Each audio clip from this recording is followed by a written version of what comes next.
उपदेशमाला भाग 23 नवी धम्मस बड़क्का कोड़ा वंचना कवड़म वा निच्छम्मो कीर धम्मो सदैव मणु आसुड़े लोए।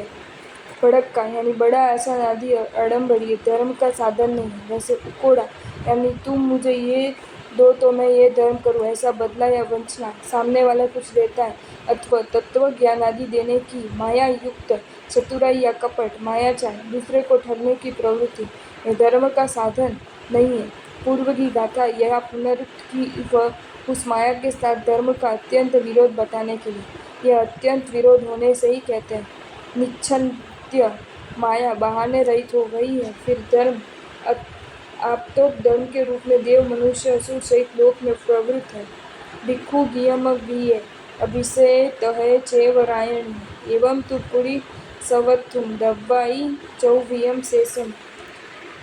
362 गाथा में आए व्यय तोड़कर वर्तन करने तो कहा था, तो वह किस आश्रय से तोड़ना? तो कहा कि साधु गीतार्थ आगमज्ञ अगीतार्थ अभिषेक यानी उपाध्याय तथा च यानी आचार्य चैव यानी स्थिर गणावच्छेदक प्रवर्तक रायणी यानी रत्नाधिक चारित्र पर्याय अधिक। इस प्रकार पुरुष वस्तु को आश्रय कर आयव्यय की तुलना करनी। शेष द्रव्यादि द्रव्य क्षेत्र काल भाव 4 प्रकार को आश्रय लेकर तोड़ना। अलबत्त द्रव्यादि 4 के द्रव्य में पुरुष का समावेश हो जाता है, किंतु यहाँ अलग लिए वह उनकी प्रधानता दर्शाने के लिए अब इस प्रकार तुलना न करे तो अतिचार लगे वह दर्शाते हैं।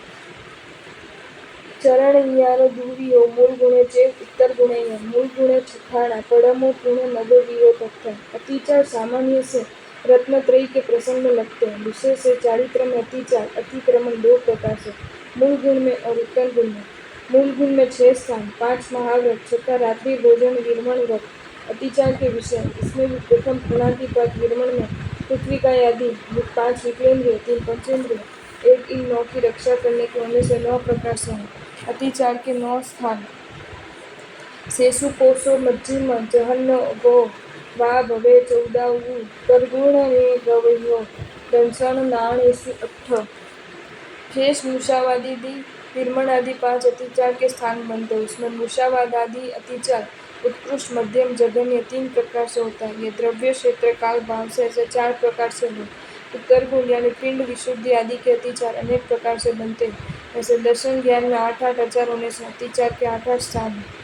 यहाँ दर्शन ज्ञान से चारित्र के अतिचार प्रथम कहने का कारण चारित्र मोक्ष का अंतरंग स्वरूप है। मोक्ष संपूर्ण स्थिर आत्म स्वरूप है। चारित्र आंशिक स्थिरता रूप है। जम जयई अज्ञत्थो जम च अज्ञत्थनिसियो जयई वट्टावेय गच्छन् अनंत संसारियो हो। अतिचार असत प्रवृत्ति से लगता है। सत प्रवृत्ति ज्ञान पूर्वक के प्रयत्न से होती है, नहीं तो अगीतार शास्त्र ज्ञान रहित मर्म से अनभिज्ञ जो कुछ तप क्रियादि में प्रयत्न करते हैं और ऐसे अगीतार्थ की निष्ठा में रहा हुआ अगीतार्थ को गुरु मानकर यत्न करता है और गच्छ चलाता है, आचार्य बनता है। 6 शब्द से अज्ञ होने पर भी अभिमान से ग्रंथों की व्याख्या करता है, वह अनंत संसारी बनता है। कहूँ जयंतो साहु वट्टावे यह जो गच्छम तु संजम जुतो होऊं अनंत संसारियों भणियो। प्रयत्नशील साधु और जो गत चलावे वह संयम युक्त होते हुए भी अनंत संसारी कैसे होता है। दव्वम खित्तम कालम भावम पुरिस पड़ी सेवणाओ नवी जाणई अगियत्थो उत्सवगवाई हम चेव। अगीतार्थ द्रव्य क्षेत्र काल भाव पुरुष और पति सेवना यानी निषिद्ध आचरण को नहीं जानता और उत्सर्ग अपवाद मार्ग के अनुष्ठान एवं तद्गत गुण दोष को अगीतार्थ होने से नहीं जानता। जहठिय दव्व न याणई सतीता चित्त निसियम चेव कपा कपम च तहा जुगम वजस्सम जम होई। अगीतार्थ साधु द्रव्य के विषय में यथास्थित द्रव्य नहीं जानता।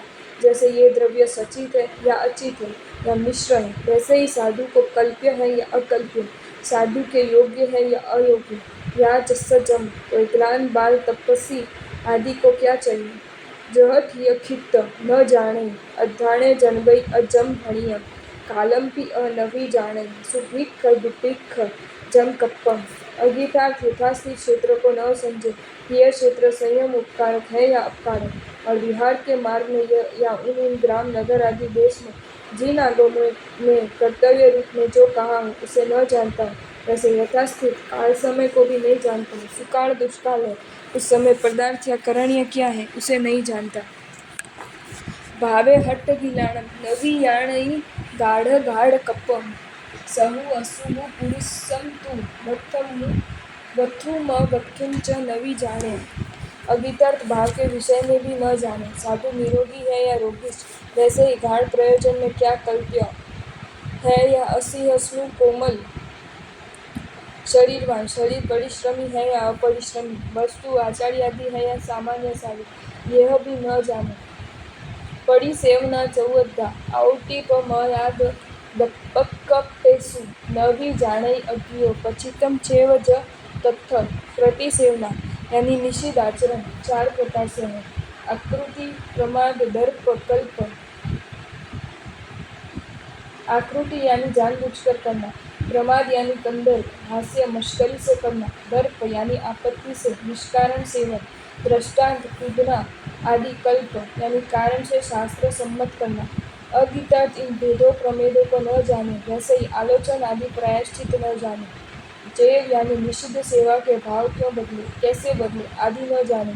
यहाँ न जाने ये बहुत बार कहा, इसका सूचन किया कि आगम ज्ञान बिना कर्तव्य अकर्तव्य जाना नहीं जाता। स्वमति कल्पना तो सत्य के साथ संबंधित नहीं, उससे वह महामोह रूप है। जह नाम कोई पूरीसु नयन विहुण अदेश कुशलोय कंताराड विभिन्ने मग्गपण दठस सत्थस इच्छय्य देशीयत्तम किंसौ सम्मत देशीयत्तस्य दुर्गाययानंतो नयन विहुण कम देशे। जैसे कोई पुरुष नयन रहित हो, मार्ग में से अज्ञ हो और वह भयंकर अटवी में मार्ग भूले हुए पार्थ को मार्गदर्शक बनने में क्या समर्थ है। दुर्ग यानी विषम टेढ़े मेढ़े ऊंचे नीचे या समतल मार्ग को नहीं देख सकने वाले या दूसरों को मार्ग पर चढ़ाने वाला बन सकता है, नहीं, सर्वथा असंभव। एवं गय्यथोविदु जिन वयण पई वच्च खूपड़ीहीनो दवाई अयाणंतो उत्सर्ग ववाइन चेव कहसो जयऊ अगियो कहवा कुणऊ अगियमिस्साय कहवो करेऊ गच्छन सबाल उठाउल सोऊ। इस प्रकार अगीतार्थ त्रिभुवन प्रकाशक दीपक समान जिन वचन रूपी चक्षु रहित तत्व दर्शन में अंध व द्रव्यादि को उत्सर्ग अपवाद के अनुष्ठान को जानता ही नहीं, वह अगीतार्थ उचित प्रयत्न कैसे करे, या कोई ऐसे अगीतार्थ की निष्ठा में रहकर हित का कैसे साधु सके, या बाल वृद्धों से और तपस्वी अतिथि मुनियों से भरे हुए गच्छ को कैसे अच्छी प्रकार संभाल सके। वह गच्छ की सारना वारणादि से अनभिज्ञ है, विपरीत प्रवृत्ति से अनर्थ की परंपरा सजे। सुतेया इमं भणियम अपचित्ते यदेहि पचित्तम पचित्ते अइमत्तम आसायण तस्य महइयो। आगम में ऐसा कहा है कि प्रायश्चित पात्र नहीं उसे प्रायश्चित दे दे, या प्रायश्चित के पात्र को अधिक प्रायश्चित दे दे, उसे ज्ञान आदि की प्राप्ति के नाश की बड़ी आशातना लगती है, क्योंकि अत्यधिक प्रायश्चित वहन करने में इतना समय ज्ञान आदि की नई प्राप्ति से रुक जाता है। आसायण मिच्छतम आसायण वज्जणाव सम्मतम आसायणा निमित्तम कुवई दिहिंच संसारम। आशातना ज्ञान आदि के नाश रूप होने से साक्षात मिथ्यात्व है। अशातना से बचना यह सम्यक्त्व है, क्योंकि आशातना वर्जन का परिणाम सम्यक्त्व है। इसलिए अगीतार्थ अत्यधिक प्रायश्चित दान आदि अविधि सेवन द्वारा अशातना करने के निमित्त से स्वयं को संसारधिक और च शब्द से क्लिष्ट बनाता है। आपको ये वीडियो अच्छा लगा हो तो इसे लाइक करें और शेयर करें, और ऐसे ही नए नए वीडियोज़ देखने के लिए सब्सक्राइब करें हमारी channel Jain facts and stories को।